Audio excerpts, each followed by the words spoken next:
નમસ્કાર. ચાલો આજે એક એવા અદ્ભુત વિજ્ઞાનની વાત કરીએ જ્યાં રોગ પારખવા માટે કોઈ મોંઘા મશીન કે લાંબા રિપોર્ટની જરૂર નથી પડતી. જરૂર પડે છે માત્ર એક અનુભવી વૈદ્યની 3 આંગળીઓની. જી હા, આજે આપણે વાત કરવાના છીએ નાડી પરીક્ષા વિશે. આ એક હજારો વર્ષ જૂની પદ્ધતિ છે જેનાથી ફક્ત કાંડા પરની નસને સ્પર્શીને શરીરના સ્વાસ્થ્યના ઊંડા રહસ્યો જાણી શકાય છે. હવે આ સવાલ સાંભળીને નવાઈ લાગે ખરું ને? ખાસ કરીને આજના સમયમાં જ્યાં આપણે એમઆરઆઈ, સીટી સ્કેન અને જાતજાતના બ્લડ ટેસ્ટ પર આધાર રાખીએ છીએ. પણ તમને જાણીને આશ્ચર્ય થશે કે હજારો વર્ષોથી આયુર્વેદના નિષ્ણાતો આ જ સરળ છતાં એકદમ સચોટ પદ્ધતિથી રોગના મૂળ સુધી પહોંચતા આવ્યા છે. તો ચાલો આજે આપણે આમાં ઊંડા ઉતરીએ અને સમજીએ કે આખરે આ શક્ય બને છે કેવી રીતે. ઓકે, તો નાડી પરીક્ષાને સમજતા પહેલા એના પાયાને સમજવો ખૂબ જ જરૂરી છે. અને એ પાયો છે ત્રિદોષનો સિદ્ધાંત. આયુર્વેદ મુજબ આપણું આખું શરીર 3 મુખ્ય ઊર્જા એટલે કે એનર્જી પર ચાલે છે: વાત, પિત્ત અને કફ. જ્યાં સુધી આ ત્રણે બેલેન્સમાં હોય ત્યાં સુધી આપણે એકદમ સ્વસ્થ રહીએ છીએ. પણ જેવું આ બેલેન્સ બગડ્યું એટલે સમજો કે રોગની શરૂઆત થઈ. પણ સવાલ એ છે કે આ વાત, પિત્ત અને કફ બને છે શેનાથી? તો જુઓ, આયુર્વેદ કહે છે કે જે 5 મહાતત્વોથી આખું બ્રહ્માંડ બન્યું છે, એટલે કે પૃથ્વી, પાણી, આગ, હવા અને આકાશ, એ જ તત્વોથી આપણું શરીર પણ બનેલું છે. આમાં વાત દોષ હવા અને આકાશ સાથે જોડાયેલો છે, પિત્ત દોષ સીધો આગ સાથે અને કફ દોષ પૃથ્વી અને પાણી સાથે. બસ આ તત્વોમાં જેવી ગડબડ થાય એટલે શરીરમાં દોષો વધી જાય છે અને નાડી પરીક્ષા બરાબર આ જ ગડબડને પકડી પાડે છે. ચાલો, થિયરી તો સમજાઈ ગઈ, પણ પ્રેક્ટિકલી આ કામ કેવી રીતે કરે છે? વૈદ્ય એ 3 આંગળીઓથી આખરે જાણી શું લે છે? ચાલો જોઈએ. જુઓ, નિદાનની શરૂઆત અહીંથી થાય છે. વૈદ્ય દર્દીના કાંડા પર બરાબર અંગૂઠાના મૂળ પાસે જે ધમની એટલે કે નસ હોય છે ત્યાં પોતાની 3 આંગળીઓ મૂકે છે.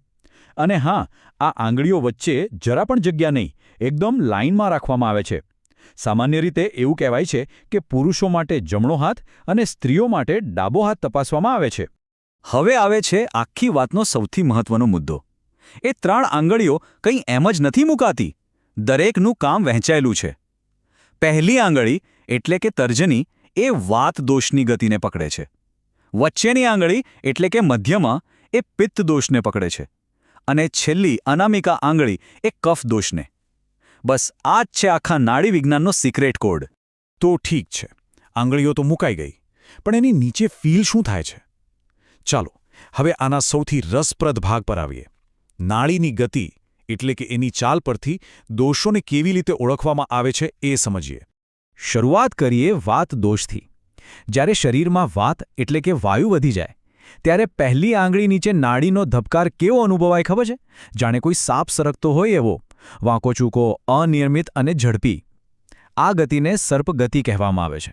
તો જેવી વૈદ્યને આ સર્પગતિ અનુભવાય એ તરત સમજી જાય કે શરીરમાં વાયુ તત્વ વધી ગયું છે. અને એનાથી શું થાય? સાંધામાં દુખાવો, ગેસ, કબજિયાત, ચિંતા અને ઊંઘ ન આવવી અને ત્વચાનું સુકાઈ જવું. આ બધી સમસ્યાઓ વાત દોષ વધવાને કારણે જ થાય છે. હવે આવીએ વચ્ચેની આંગળી પર, જે પિત્ત દોષને માપે છે. જ્યારે શરીરમાં પિત્ત એટલે કે ગરમી વધી જાય ત્યારે અહીંની નાડી જાણે કોઈ દેડકો કૂદતો હોય ને એવી ઉછળતી અનુભવાય છે. એનો ધબકાર એકદમ મજબૂત, તીક્ષ્ણ અને જોરદાર હોય છે. આ ગતિને મંડુક ગતિ કહેવાય છે.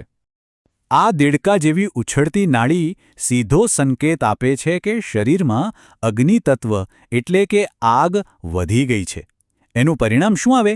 એસિડિટી, છાતીમાં બળતરા, વાતમાં ગુસ્સો આવવો, ચામડી પર ખીલ થવા અને શરીરમાં સતત ગરમી લાગવી. આ બધું પિત્તનું જ કામ છે. અને હવે છેલ્લે ત્રીજી આંગળી, જે કફ દોષને અનુભવે છે. જ્યારે શરીરમાં કફ પ્રબળ હોય ત્યારે નાડીની ગતિ એકદમ શાંત અને સ્થિર થઈ જાય છે. જાણે કોઈ રાજહંસ ધીમે ધીમે ગૌરવથી ચાલતો હોય ને એવી. એકદમ ધીમી, ઊંડી અને ભારે. આને કહેવાય હંસગતિ.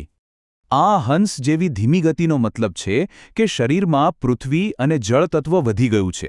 આના કારણે શું થાય? વારંવાર શરદી ખાંસી થવી, શરીરમાં ભારેપણું લાગવું, ખૂબ આળસ આવવી, વજન વધવો અને સતત સુસ્તી રહેવી. આ બધી કફની નિશાનીઓ છે. ચાલો, તો પ્રોબ્લેમ તો પકડાઈ ગયો, નાડી પરથી ખબર પડી ગઈ કે કયો દોષ શરીરમાં ગરબડ કરી રહ્યો છે. પણ હવે એનું કરવું શું? આ અસંતુલનને સુધારીને સ્વાસ્થ્યને પાછું પાટા પર કેવી રીતે લાવવું? હવે એની વાત કરીએ. જુઓ, અહીં એકદમ સરળ ભાષામાં ઉપાય બતાવ્યો છે. જો શરીરમાં વાત વધ્યો હોય તો ગરમ અને ઘી તેલવાળો ખોરાક લેવો અને આરામ કરવો. ઠંડી અને સૂકી વસ્તુઓથી બચવું.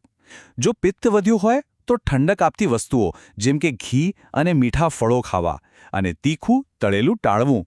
અને જો કફની સમસ્યા હોય તો હળવો અને ગરમ ખોરાક લેવો, નિયમિત કસરત કરવી અને મીઠાઈ, દહીં જેવી ભારે વસ્તુઓથી દૂર રહેવું.